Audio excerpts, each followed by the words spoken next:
Sergeli 7tadan 4-metro bekatga 400 metr masofada 3 xonali kvartiramiz arendaga chiqdi. Faqat oila uchun beriladi. Sharoitlari zo'r, Yevro remont, 7 etажga domimizda 4-da joylashgan. Mana bu yoqda katta zali, общий hisoblanadi. Yevro remont holatda. Remontlari zo'r, toza. Bu yoqda kirish eshigimiz.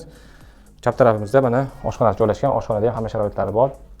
Xolodilnik bor, mana asosiy stul konturnigator bor. Uyda isitib beradi, suv bilan ta'minlab beradi. Undan keyingi xonalarga o'tadigan bo'lsak, bu yoqda chap tarafimizda hojatxona joylashgan. Hojatxona ham toza, akkuratniy. Kafellari bor.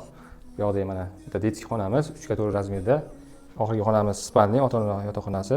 Bu yoqqa o'sha shkaf, yana qo'shimcha divanni qo'yib berilar ekan egalari tomonidan kelishilgan holatda. Bu yoqda mana vannasi bor. Bu yoqda yangi kir mashina ham qo'yilgan ekan. Kvartiramiz faqat oila uchun beriladi, zakslar bo'lishi shart. $450 narxi. Kimga qiziq bo'lsa, pastdagi nomerlarga aloqaga chiqing. Uy+ kanaliga a'zo bo'lib qo'ying, yaqinlarga yuboring.